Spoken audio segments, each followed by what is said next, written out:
जय हिंद दोस्तों। बीपीएससी ने ये असिस्टेंट इंजीनियर सिविल का जो भर्ती निकाली थी तो उसका तो सारा एग्ज़ाम हो गया। अब लास्ट रही डॉक्यूमेंट वेरिफिकेशन के लिए, ठीक है। तो वो आपका कल नोटिस आया शाम में, ठीक है, डॉक्यूमेंट वेरिफिकेशन के लिए। तो फ्रेंड, आपको इसमें कितना कैंडिडेट को बुलाया गया और कितना डिस्ट्रिक्ट में जो सेंटर है वो भी बताऊंगा इस वीडियो में। और आपको कब जाना और क्या क्या ले जाना इस वीडियो में बताऊंगा, ठीक है। उसके पहले आप हमारे चैनल पर आप नए हैं तो चैनल को सब्सक्राइब कर दीजिए और दोस्तों के साथ शेयर कर दीजिएगा, ठीक है। तो ये आपका नोटिस कल आया था सामने, ठीक है। तो दिखाते हैं आपको, ये आपको बहुत ज़रूरी है दिखना। ये देखिए आपका है जो 30 तारीख, ठीक है, 30 जून, यही 30 आने वाला जो है 30 जून 2022। और एक है जो 1/7/2022, ठीक है, और 2/7/2022, यानी 30, 1 और 2, ये तीनों आपका डॉक्यूमेंट वेरिफिकेशन होगा, ठीक है। तो अब बात करें कि जिनका जिनका रोल नंबर इतना है, सब कुछ आप चेक कर लीजिएगा। ये हम आपको डिस्क्रिप्शन में दे देंगे, ठीक है। आप सर्च करके आप देख लीजिएगा कि हाँ मेरा रोल नंबर इतना है। तो आप यहाँ उपस्थित हो जाइएगा 10 बजे, ठीक है। 10 बजे नहीं बल्कि आपको 8:30 बजे पहुँच जाना है। 1.5 घंटा पहले ही इसमें लिखा हुआ सब कुछ साफ साफ, वो भी पढ़ के दिखा दूंगा, ठीक है। आपको ये बोल रहा है प्रथम पाली का समय, ये तो आपको 10 बजे बुला रहा है लेकिन आपको पहले जाना है, ठीक है। अब सेकेंड जो सेकेंड शिफ्ट होगा, यानी आपका 2:30 बजे, ठीक है, 2:30 में बुलाया जाएगा, ठीक है। तो ये इनका जो कैंडिडेट रोल नंबर इतना है, सब कुछ आप चेक कर लीजिएगा, ठीक है। तो उसके लिए बुलाया गया। ये आपका 30 तारीख के इतना कैंडिडेट को है, ठीक है, टोटल कैंडिडेट। अब बात करें कि 1/7/2022, ठीक है, यानी जुलाई में होगा। तो इनका जो जो भी है इनका आप चेक कर लीजिएगा कि हाँ मेरा ये है रोल नंबर, तो आप यहाँ से चेक कर सकते हैं। और शनिवार को होगा यानी 2 तारीख के, ठीक है, तो चेक कर लीजिएगा। अब बात करें कि डॉक्यूमेंट वेरिफिकेशन में आपको क्या क्या ले जाना, सब कुछ बताऊंगा। तो चलिए आपको बताते हैं। कह रहा है उपरोक्त सूची औप औपबंधिक रूप से मेरिट पर आने वाले उम्मीदवारों की सूची है ये, ठीक है। मेरिट में आपका तो नाम लिस्ट में आ गया, ठीक है। इसे अंतिम रूप से सफल उम्मीदवारों को सूची नहीं समझा जाए, ठीक है। ये बोल रहा है कि अंतिम आप सिलेक्टेड पूरा तरह से नहीं हुए, आपको ये अभी डॉक्यूमेंट वेरिफिकेशन में छाट सकता है, ठीक है। ये बोल रहा है उम्मीदवारों के दस्तावेज डॉक्यूमेंट्स वेरिफिकेशन एवं विभाग आवंटन के उपरांत अंतिम परीक्षा फल हेतु अग्रतर कार्रवाई की जाएगी एवं उपरोक्त सूची में परिवर्तन हो सकता है, ये बोल रहा है। अब देखिए कह रहा है कि आप जो ऑनलाइन किए थे, उम्मीदवारों को ऑनलाइन आवेदन में शैक्षिक योग्यता जो आप क्वालिफिकेशन दिए थे, जन्म तिथि, ठीक है, डेट ऑफ बर्थ, आरक्षण जो कोटि था, कैटेगरी था, दिव्यांगता, स्वतंत्रता सेनानी, नाती नतनी पोता, ये सब के अनुसार सत्यापन, निम्नलिखित प्रमाण पत्र, अंक, ठीक है, जो मार्कशीट है एवं अन्य कागजात मूल में अनिवार्य रूप से उसकी 2 अभिपरिमाणित छाया प्रति मतलब फोटो, ठीक है, वो साथ उपस्थित होना अनिवार्य है। तो क्या क्या ले जाना आपको ये बताऊंगा। तो चलिए पहला में बोल रहा है जन्म प्रमाण पत्र, जन्म तिथि के साक्ष्य हेतु मैट्रिक उत्तीर्णता यानी 10th क्लास का, जिसमें आपका जो डेट ऑफ बर्थ होना चाहिए, ठीक है, वो आपको ले जाना। उत्तीर्णता या उसे प्रमाण पत्र, ठीक है, और अंक जो मेन सर्टिफिकेट होता है 10th का वो आपको ले जाना। और अंक प्रमाण मार्कशीट भी ले जाना है, ठीक है। किसी भी, अब दूसरा बोल रहा है कि किसी भी भारतीय विश्वविद्यालय, ठीक है, AICTE अप्रूव्ड से सिविल इंजीनियर, ठीक है, सिविल इंजीनियर में डिग्री प्रमाण पत्र आपको ले जाना और उसका मार्कशीट भी ले जाना, उसका सर्टिफिकेट भी और मार्कशीट भी। दूसरा बोल रहा है इसी में UGC द्वारा मान्यता प्राप्त सम विश्वविद्यालय यानी डीम्ड यूनिवर्सिटी से मात्र नियमित रूप से संचालित तकनीकी पाठ्यक्रमों में प्राप्त उपाधि मान होगा, न कि दूरस्थ शिक्षा के माध्यम से संचालित तकनीकी पाठ्यक्रमों में प्राप्त उपाधि, ठीक है, ये बोल रहा। अब कह रहा कि ग में बोल रहा है कि अभियंत्रण अभिनियंत्रण संस्था का सदस्य हो अथवा जो अभियंताओं होगा, ठीक है, इंजीनियर के संस्था भारत में प्रशाखा अ और आ में उत्तीर्ण हुआ होगा अथवा इंजीनियर के संस्था भारत द्वारा प्रस्वीकृत संस्था से प्रशाखा अ और आ से समतुल्य परीक्षा में उत्तीर्ण होकर अन्य उपाधि प्राप्त की होगी, ठीक है, ये बोल रहा। अब बात करें कि तीसरा, वो तो उसका क ख में दिया होता, ठीक है। उम्मीदवार को तीसरा बात करें तो उम्मीदवार ने जिस महाविद्यालय यानी जो आप स्कूल या यूनिवर्सिटी में पढ़े थे, ठीक है, अंतिम पढ़ाई की है, ठीक है, आप जहाँ पर अंतिम पढ़ाई की तो उसके कैरेक्टर सर्टिफिकेट, ठीक है, उसके प्रधान द्वारा आपको प्रिंसिपल से जाना, आपको कैरेक्टर सर्टिफिकेट प्रमाण पत्र आपको बनाना है, ठीक है, वही बोल रहा। अब कह रहा है चौथा में अनुसूचित जाति या अनुसूचित SC या ST के अभ्यर्थियों के लिए जाति प्रमाण पत्र लाना पड़ेगा और अस्थायी निवास प्रमाण, ठीक है, जो रेसिडेंस होता है, और कास्ट सर्टिफिकेट आपको ले जाना पड़ेगा।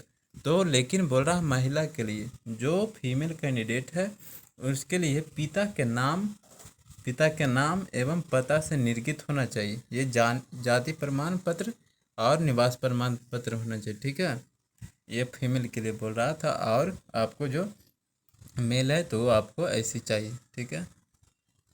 अब बात करें कि पचमा में समान प्रशासन विभाग बिहार के अधिसूचना ज्ञापक 6026 दिनांक 19/4/2022 के आलोक में इस विज्ञापन के अंतर्गत अनुसूचित जनजाति यानी SC ST के लिए अंतर्गत आवेदन करने वाले लोहार जाति के उम्मीदवारों को अत्यंत पिछड़ा वर्ग, जो लोहार जाति आते हैं ना, उसको जो कैटेगरी 4 में बांटा गया, तो उसके लिए क्रीमी लेयर आपको ले जाना पड़ेगा, ठीक है, ये आपको नन क्रीमी करा कि नन क्रीमी यानी क्रीमी लेयर रहित, यानी मतलब नन क्रीमी लेयर, ठीक है, NCL ले जाना पड़ेगा आपको, प्रमाण पत्र लाना अनिवार्य है।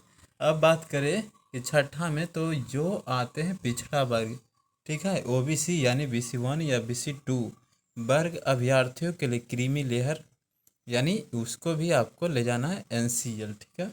अब बात करें कि पिछड़ा वर्ग यानी जो OBC आते हैं वर्ग के उम्मीदवार को क्रीमी लेयर के अंतर्गत नहीं आने संबंधी घोषणा प्रमाण पत्र 1 साल से पूर्व के लिए क्रीमी लेयर रहित प्रमाण पत्र मतलब होना चाहिए, ठीक है, जो NCL में नहीं आते हैं तो उसके लिए आपको सर्टिफिकेट बनाना पड़ेगा। अब बोल रहा है जो 8वां है आर्थिक रूप से कमजोर वर्ग, ठीक है, उम्मीदवारों के लिए समान प्रशासन विभाग बिहार के अधिसूचना संख्या 26/22 दिनांक 26/2/2019 के साथ संलग्न अनुसूची जो पत्र 1 होगा सक्षम प्राधिकारी द्वारा निर्गत आय इनकम आपको ले जाना पड़ेगा, ठीक है, परिसंपत्ति प्रमाण पत्र। अब बोल रहा है 9वां निःसंगता संबंधी वैध प्रमाण पत्र, ठीक है, अस्थायी दिव्यांगता जो आपको दिव्यांग है तो उसके लिए आपको सर्टिफिकेट ले जाना पड़ेगा, ठीक है, उसका। अब बोल रहा है स्वतंत्रता सेनानी या पोता पोती जो भी है आरक्षण का दावा करने वाला, जो आप आरक्षण में दावा किए हैं वहाँ फिल जो किए थे फॉर्म गड़ी, तो आप उसका भी सर्टिफिकेट ले जाना पड़ेगा, ठीक है, ये बोल रहा है। वही 10वां बोल रहा, 11वां भी वही कर रहा कि आप जो अधिकतम एज में आप छूट खोजे हैं तो उसके लिए भी आपको ले जाना पड़ेगा संबंधित विभाग द्वारा निर्गत प्रमाण पत्र, ठीक है। अब बोल रहा है 11वां भी वही बोल रहा था कि अधिकतम उम्र सीमा में छूट, जो अधिकतम जिसका हो गया था तो उसको छूट मतलब चाहते हैं दावा करने वाला भूतपूर्व सैनिक के लिए सक्षम प्राधिकारी द्वारा निर्गत प्रमाण पत्र खोज रहा था, ठीक है। अब बोल रहा है 13वां में कह रहा है कि अनापत्ति प्रमाण पत्र नो ऑब्जेक्शन सर्टिफिकेट आपको ले जाना पड़ेगा। क्या क्या उसके लिए जो केंद्र सरकार होता है सेंट्रल गवर्नमेंट या स्टेट गवर्नमेंट या अन्य उपक्रम में नियोजित उम्मीदवारों के लिए विभाग या संस्था के प्रधान, ठीक है, या कोई यूनिवर्सिटी है या पदाधिकारी द्वारा निर्गत अनापत्ति प्रमाण पत्र, ठीक है, इसको आपको बनाना पड़ेगा तब आप वहाँ ले जा सकते हैं, ठीक है, नो ऑब्जेक्शन सर्टिफिकेट। अब कह रहा है कि जो 14 है आपको 2 पासपोर्ट साइज, ठीक है, रंगीन फ़ोटो, रिसेंट कलर फोटोग्राफ आपको ले जाना पड़ेगा। और उसके बाद आईडी कार्ड, ठीक है, प्रमाण पत्र आपको ले जाना पड़ेगा। ये बोल रहा है तीसरा में, यदि कोई उम्मीदवार डॉक्यूमेंट वेरिफिकेशन के दिन उपरांत निर्गत परिणित जो वर्णन किया है ये सब सारे, ठीक है, आपको पढ़ के एक एक चीज़ बता दिए कि अब बोल रहा है कि सभी मूल प्रमाण पत्र सत्यापन हेतु प्रस्तुत नहीं करते, आपको अब वहाँ पर आप नहीं प्रस्तुत किए, ठीक है, तो इसके लिए कोई भी अतिरिक्त समय नहीं दिया जाएगा। याद रखिएगा कि आपको फिर से एडिशनल जो टाइम होता है वो आपको नहीं दिया जाएगा, बस उतनी में ही आपको जो भी वो करेगा आपको बता देगा, ठीक है, कि आप सेलेक्ट है कि अनसेलेक्ट है। शैक्षिक योग्यता संबंधी प्रमाण पत्र वही मान होगा, बोल रहा है जो एजुकेशनल क्वालिफिकेशन वही मान होगा जो आप उस टाइम ऑनलाइन टाइम में मतलब भरे थे, फिल किए थे, ठीक है, वही बोल रहा है। शैक्षिक योग्यता संबंधित मूल औपबंधिक प्रमाण पत्र के सक्षम प्राधिकारी द्वारा निर्गत होने की तिथि ऑनलाइन आवेदन भरने की अंतिम तिथि जो पूर्व होना आवश्यक है, ठीक है, ये बोल रहा है। और ऑनलाइन आवेदन में चौथा जो बोल रहा है, ऑनलाइन आवेदन में उम्मीदवार द्वारा अंकित किए जाए दावा के अनुसार शैक्षिक योग्यता संबंधी प्रमाण पत्र एवं अंक पत्र, ठीक है, जो मार्कशीट होता और कास्ट सर्टिफिकेट, क्रीमिलियर रहित यानी NCL, दिव्यांगता प्रमाण पत्र, स्वतंत्रता सेनानी के नाती नतनी पोता पोती ये प्रमाण पत्र के विज्ञापन के शर्तों के अनुरूप नहीं पाए जाने पर ऐसे उम्मीदवारों को अर्हता के संबंध में यथा समय समुचित निर्णय लेने उम्मीदवारों को अर्हता रद्द की जाएगी, ठीक है, आपको कैंसिल कर दिया जाएगा। याद रखिएगा ये सब जो आप एप्लीकेशन फॉर्म में मतलब आप डाले थे और उसको नहीं ले जाएगा तो आपको रिजेक्ट कर देगा, ये बोल रहा था। बाकी ये सब ऐसी हो, ठीक है, आपको यहाँ पर है जो ये देखिए 2 छायाप्रति आपको फ़ोटो ले जाना है, ठीक है, या आपको जो है आईडी कार्ड वो आपको आधार कार्ड या पैन कार्ड या मतदाता जो कार्ड होता है वो आपको ले जाना, वोटर आईडी कार्ड। अब बोल रहा है कि जो समय बोल रहा है कि उक्त कर्मानुसार आयोग कार्यालय में निर्धारित तिथि के दस्तावेज सत्यापन हेतु निर्धारित समय से 1.5 घंटा पूर्व उपस्थित होना चाहिए, ठीक है, और बाकी ये कोविड का नियम पालन करना होगा, ठीक है। तो ये था आपका सब कुछ हम बता दिए एक एक चीज़, तो अपने दोस्तों के साथ शेयर कर दिएगा ताकि उनको पता चले और उनको भी छूटे ना, ठीक है। तो thank you for this watching.